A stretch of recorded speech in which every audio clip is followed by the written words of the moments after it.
नमस्कार, मैं हूं आपके साथ रेशु त्यागी। एपीएन के लोकप्रिय कानूनी प्रोग्राम लीगल हेल्पलाइन में आप सभी का स्वागत है। इसमें हमारे कानूनी विशेषज्ञ रोजमर्रा की जिंदगी की समस्याओं से जुड़े कानूनी मसलों पर आपकी शंकाओं का समाधान करते हैं।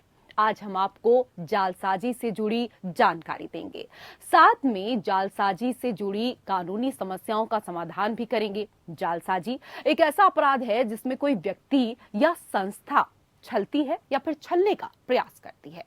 इसमें दस्तावेजों का फेरबदल भी शामिल है। इन दस्तावेजों के उदाहरण हैं सरकार द्वारा जारी पहचान पत्र जैसे आधार या पैन कार्ड, शेयर प्रमाण पत्र, पेटेंट दस्तावेज, दवाई का पर्चा आदि।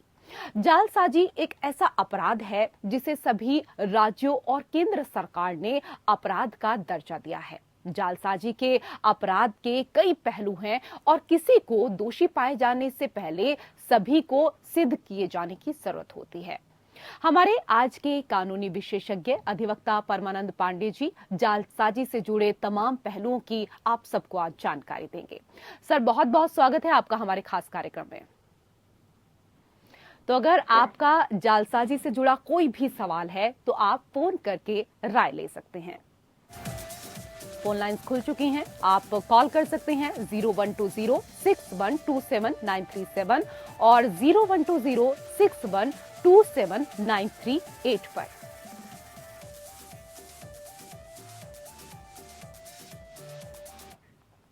सर, सबसे पहले हमारे दर्शकों को ये बताएं कि जालसाजी की कानूनी परिभाषा क्या है, क्या ये अपराध है?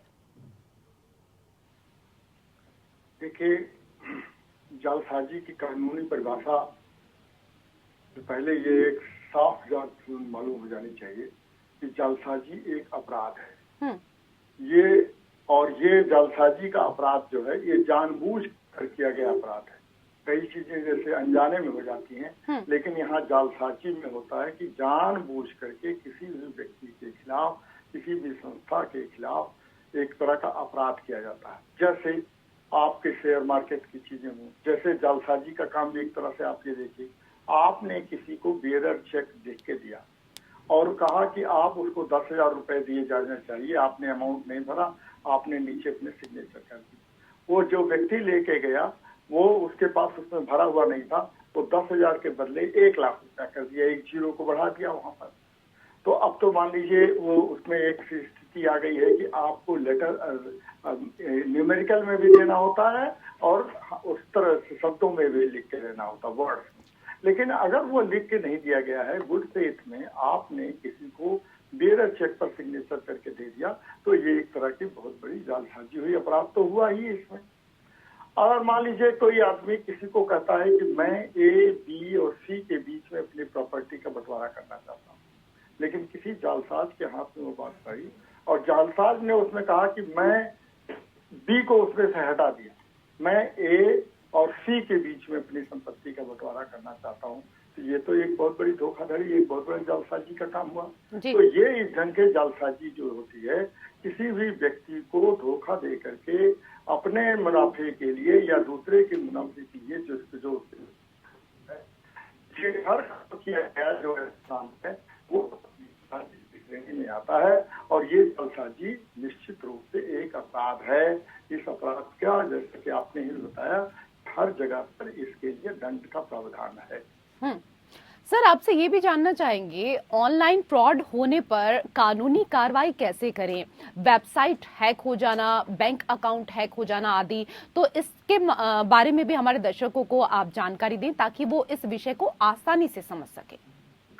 जी, ये ऑनलाइन फ्रॉड पहले तो नहीं होता था, लेकिन जब से इंटरनेट एक सर्वसुलभ हो गया है, जब से हर व्यक्ति के हाथ में जब से मोबाइल कार्ड आ गया है लगभग, तो ऐसी स्थिति में ऑनलाइन फ्रॉड वाले भी बहुत, देखा होगा आप आए दिन, शायद ही कोई ऐसा दिन जाता हो जिस दिन आपको साइबर क्राइम की खबरें, आपको ऑनलाइन फ्रॉड की खबरें न मिलती। जी, कहीं किसी के बारे में कहा जाता कि आप 5,000 10,000 रुपया दे दो, नहीं तो मैं तुम्हारा ऐसा वीडियो वायरल कर दूंगा कि तुम मुंह दिखाने लायक नहीं रह जाओ। कहीं ये ढंग की बात हो जाती है, मान लीजिए। लेकिन आपने ये बात अपने को केंद्रित रखा जैसे बैंक फ्रॉड पर लेकर। हमारे यहाँ मान लीजिए किसी आदमी से कहा गया कि आप का ये इतना एक लॉटरी निकली हुई है, इस लॉटरी में आप इतना पैसा जमा कर दीजिए और फिर आपके पास लॉटरी का इतना अमाउंट आप में ट्रांसफर हो जाएगा। बहुत सारे लोग इस चीज को मान लेते हैं और मान करके एक सर्टेन अमाउंट वहां पर मांगते हैं और वो दे देते हैं। नहीं तो मान लीजिए और भी कई बार ऐसी होती है कि आपका अकाउंट हमको चेक करना है, इस अकाउंट में चेक करने के बाद दिखाई देता है KYC हमको बनाना है, फिर हम आपको फोन पर ही बता देते हैं। तो ये सब ये बैंक नहीं करता है, लेकिन फ्रॉड करने वाले लोग जो हैं, जालसाजी करने वाले लोग इस ढंग की सूचना उस कस्टमर को देते हैं और कस्टमर से ले लेते हैं और वो फिर कहते हैं कि आपके पास एक OTP आया होगा और OTP के मिलते ही इतना बड़ा वो फ्रॉड कर देते हैं कि आपके अकाउंट में रखा हुआ पैसा वो किसी न किसी तरह से अपने खाते में ट्रांसफर करा। तो ऐसी स्थिति में क्या करना है? ऐसी स्थिति में अगर मान लीजिए फ्रॉड हो गया है, और फ्रॉड हो ही जाता है कई बार, बहुत सारे लोग कितना भी चालाकी बरतें तो भी हो जाता है। हालांकि बैंक वाले और आजकल तो हर बैंक जो है आपको सूचना दे देता है कि हम किसी भी ढंग की सूचना आपसे KYC नहीं मांगते हैं, ऑनलाइन नहीं मांगते हैं, आप बैंक में आइए खुद दे दीजिए। लेकिन अगर ऐसा घटना हो गई है तो क्या करेंगे? सबसे पहले आप वहाँ पुलिस में कंप्लेंट कराइए, बैंक के ब्रांच को बताइए और वो कस्टमर केयर को बताइए। 2-3 जगहों पर इसकी तुरंत बिना समय गंवाए हुए, बिना कोई समय खोए हुए आप इसकी सूचना दीजिए, कस्टमर केयर को दीजिए उनके बैंक के कि देखिए ये चीजें मेरे साथ हो गई हैं और इस पे तुरंत आप रोक लीजिए, करिए। और बैंक के ब्रांच में आप जाइए, अप्रोच करिए और बैंक के ब्रांच से कहिए कि आप मेरे साथ ये घटना हो गई। पुलिस में भी इसकी कंप्लेंट कराए। पुलिस हर जिले में आजकल स्थिति आ गई, जब से इंफॉर्मेशन टेक्नोलॉजी एक्ट आया है तब से हर जिले में एक साइबर सेल हो गया है पुलिस के साथ, और वो साइबर सेल में आप इस सूचना को दीजिए और साइबर सेल वाले तुरंत इस चीज को रोकेंगे। 3 चीजें तो ये किया। चौथी चीज आप उनसे कहिए कि मेरे बैंक अकाउंट को आप ऑपरेट करना बंद कर दीजिए, उसको बंद कर दीजिए, उसकी किसी भी तरह से उसको अकाउंट को बंद कर दीजिए। अब अकाउंट को वो बंद कर देंगे तो वो फिर आदमी को नहीं, और एक सर्विलांस उसका हो जाएगा, उसके पता लगाने के लिए कि कहाँ से, किस जगह से कौन आदमी कर रहा है इस चीज का, इतना बड़ा फ्रॉड, इतना बड़ा फरेब, जालसाजी का काम किया है, उसके सर्वेलेंस होगा तो उसके लोकेशन पकड़ी जाएगी और लोकेशन पकड़े जाने के बाद उसके पुलिस धर दबोचेगी और कई बार इस ढंग का सूचना करने से आपको एक रिलीफ भी मिल जाती है।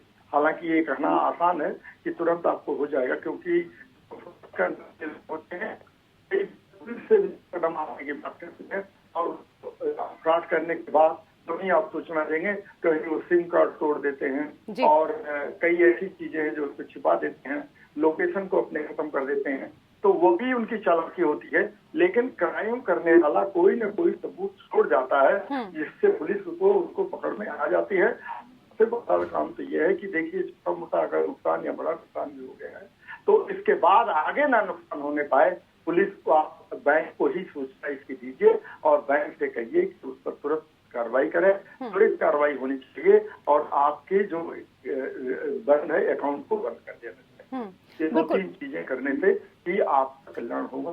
किसी भी जो व्यक्ति सफल होगा, हम उसके साथ अपनी सहानुभूति व्यक्त करते हुए कहते हैं कि उसको तुरंत कोई न कोई ऐसा काम करना चाहिए, क्योंकि उससे अगर सुस्तावस्था में रह गया और सोया रहा अपने क्राइम के साथ, तो कहते हैं कानून में एक कहावत है कि जो सोया हुआ है आदमी है, उसके हेल्प के लिए, उसकी मदद के लिए कानून नहीं आता। कानून उसी की मदद करता है जो अपने अधिकारों के प्रति जागरूक और सचेत रहता है। जब आप सचेत और जागरूक रहेंगे तो ही आपको अपने अधिकारों की रक्षा करने में सहायता मिलेगी। बिल्कुल सही कहा सर आपने, और कहीं ना कहीं हमें खुद भी सतर्क होने की बहुत ज्यादा जरूरत होती है। जैसे कि अभी आपने तमाम यहाँ पर एग्जाम्पल दिए, मैं अपना ही उदाहरण दूं तो अभी 3 दिन पहले व्हाट्सएप के जरिए मेरे पास एक जानने वाले मेरे थे, तो उन्होंने कहा कि भाई साहब आपसे कुछ काम था। तो मैं पहले ही समझ गई कि काम था, मतलब ये पैसे मांगने वाले हैं। तो मैंने बोला क्या पैसे चाहिए? उन्होंने बोला हाँ कि पैसे चाहिए, 15,000 रुपए डाल दीजिए। क्योंकि उन्होंने भाई साहब बोला तो मैं पहले ही समझ गई कि भाई साहब बोल रहे हैं। तो कहीं ना कहीं हमें सतर्क रहने की इसमें जरूरत होती है। फिर मैंने उनके दूसरे नंबर पर कॉल किया कि ऐसे ऐसे आपके नंबर से मेरे पास कॉल आया, तो उन्होंने कहा कि मेरा फोन किसी ने हैक कर लिया है और लगातार वो सबसे पैसों की डिमांड कर रहे हैं। तो हम लोगों को भी बहुत सतर्क होना चाहिए। जैसे कि आपने कहा ना कि कुछ ना कुछ चीज ऐसी जो सामने वाला व्यक्ति होता है वो छोड़ देता है, तो हम उसको कैसे पहचाने ये हमारे ऊपर भी निर्भर करता है। सर, एक और चीज आपसे जानना चाहेंगे, फर्जी तरीके से भूमि बेनामी या जालसाजी होने पर क्या कर सकते हैं और किस तरह की सजा का प्रावधान है और क्या कुछ जुर्माना है? सबसे पहले तो मैं आपको बधाई दूं कि आप एक जालसाजी से बच गई, वरना आपने उसको तुरंत पकड़ लिया कि उसने भाई साहब शब्द का प्रयोग किया, तो आपने जान लिया कि ये व्यक्ति क्या करना चाहता है। तो मैं आपको बधाई देता हूं और कोटि का धन्यवाद देता हूं कि आपने अपनी बात को लोगों को बताया, तो हजारों दर्शक आपसे इस चीज से सीख लेंगे। जी, शुक्रिया। दूसरी, अब आप दूसरी बात पर आए, जैसे भूमि का बैनामा की बात, जालसाजी यहाँ पर होती है।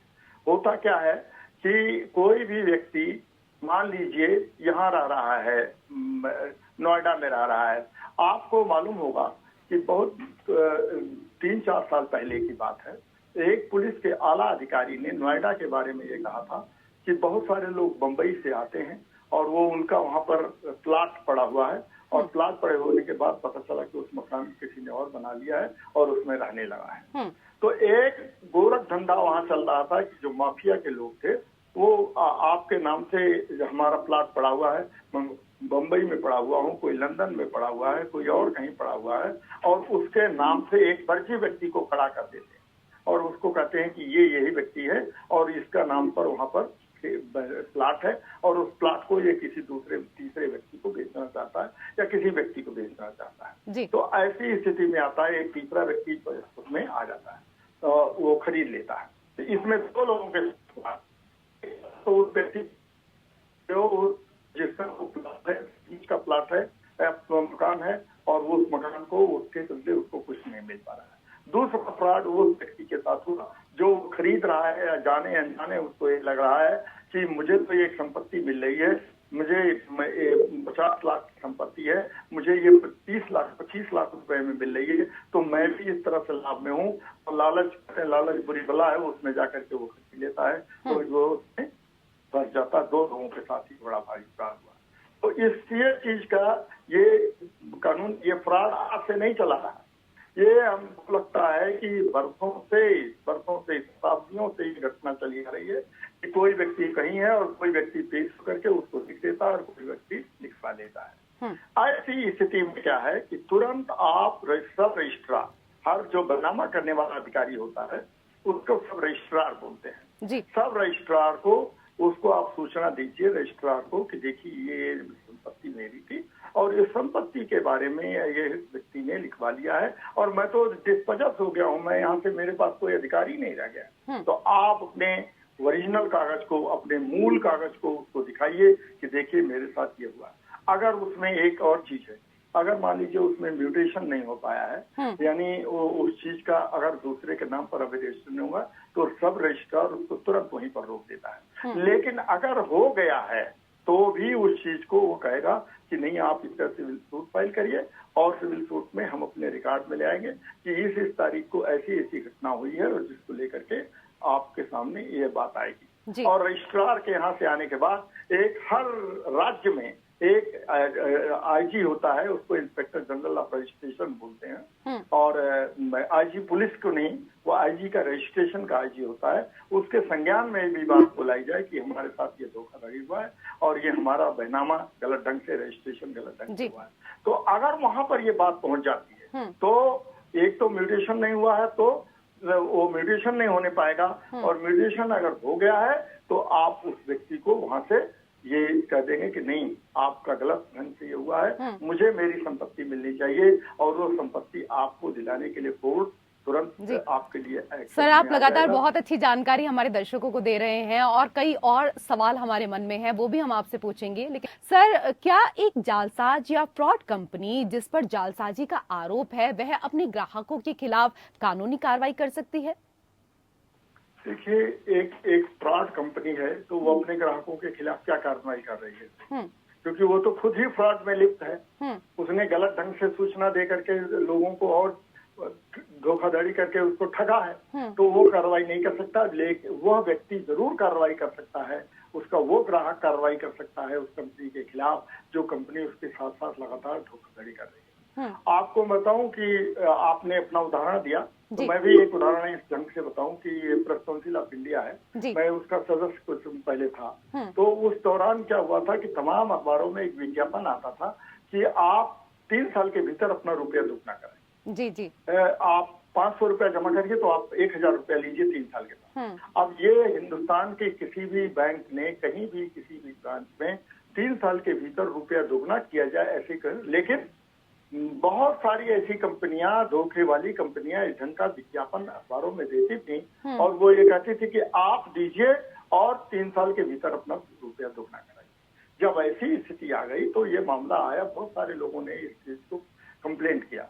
फिर वो अखबारों को नोटिस दिया गया कि आप ऐसे ढंग के विज्ञापन को क्यों छापते हैं। फिर अखबारों ने कहा कि देखिए हमारे पास विज्ञापन आता है और हम इसको छाप देते हैं। बाद में एक गाइडलाइन जारी हुई इंफॉर्मेशन ब्रॉडकास्टिंग मिनिस्ट्री की तरफ से, और वो प्रेस काउंसिल ऑफ इंडिया के कहने पर, वो उसके सुझाव पर कि इस ढंग के विज्ञापन जिसमें धोखाधड़ी साफ तौर पर दिखाई देती हो, आप इस विज्ञापन को, ऐसे विज्ञापनों को मत छापिए। आपको एक चीज और इसी ढंग से आपको इतिहास की बात बता दें कि महात्मा गांधी का हरिजन अखबार निकलता था। हरिजन अखबार में वो शुरू में कहते थे कि हम विज्ञापन नहीं प्रकाशित करेंगे। लोगों ने पूछा क्यों नहीं, उन्होंने कहा नहीं, जो छपा हुआ शब्द है उसको लोग एक मानते हैं कि ये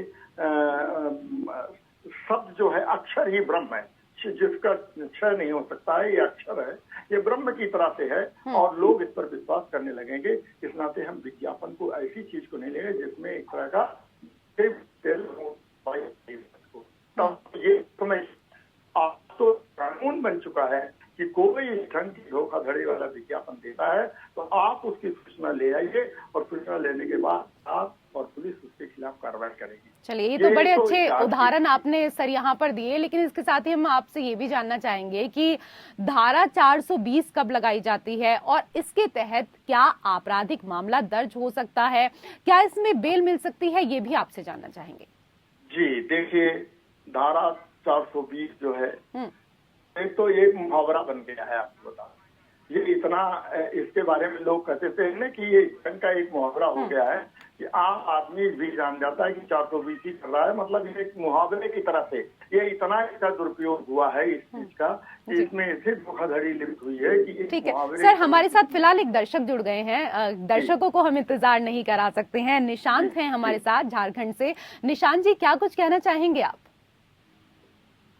मैम बोल रहे थे ना कि एक मनी लॉन्ड्रिंग का केस है। हाँ। जिसमें कि एक आदमी है जो नौकरी देने के बहाने वो पैसा ठग लिया और वो एक चेक दिया है जो चेक बाउंस कर गया, मतलब चेक वैलिड नहीं है, बैंक में जाके दिए तो चेक बाउंस कर गया। ठीक है। अब उस आदमी को बोल रहे हैं कि मतलब पैसा मेरा दे दीजिए, अब नहीं हो पाया तो, लेकिन वो पैसा लौटा भी नहीं रहा। वो बोल रहा है कि काम आपका हो गया है, काम हो रहा है और पैसा वापस भी नहीं दे रहा है, तो इससे कैसे डील करेंगे?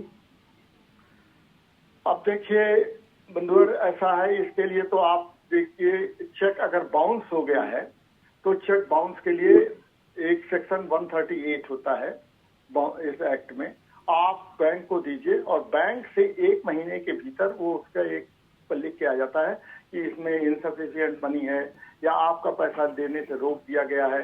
ये 3-4 कारण उसके मिलके आते हैं लिख करके, और उसके खिलाफ आप तुरंत केस करिए और 1 मजिस्ट्रेट के पास जाता है। 138 के केस आते हैं और उस 138 के केस में आप जाएंगे तो उस व्यक्ति को सजा भी हो गएगी, और अगर उसने ये कानूनी कारणों से दिया है तो एक तो ये चेक के बारे में, एक 2 पक्ष आपके साथ होते हैं। और आपका ये मनी लॉन्ड्रिंग का केस नहीं है, या आपके साथ धोखाधड़ी का। मनी लॉन्ड्रिंग का मतलब तो ये हुआ कि हमसे किसी ने पैसा दिया और हमसे किसी ने चेक ले लिया और अपना, या चेक दे रहा है तो पैसे की धुलाई, एक तरह से उसका सफेदी हो रही है, ब्लैक मनी है उसको साफ कर रहा है, तो उसको मनी लॉन्ड्रिंग कहते हैं।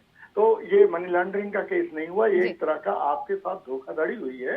और इस धोखाधड़ी के लिए आप तुरंत पुलिस को सूचना दीजिए कि इस व्यक्ति ने मुझे नौकरी दिलाने का झांसा दे करके मेरे साथ ऐसा व्यवहार किया है, इसलिए इसके खिलाफ तुरंत कार्रवाई की जानी चाहिए। पुलिस उस व्यक्ति को पकड़ेगी और आप जो है उसके खिलाफ मुकदमा दर्ज करा सकते हैं। एक तो ये, दूसरा पुलिस के खिलाफ पुलिस में शिकायत करिए।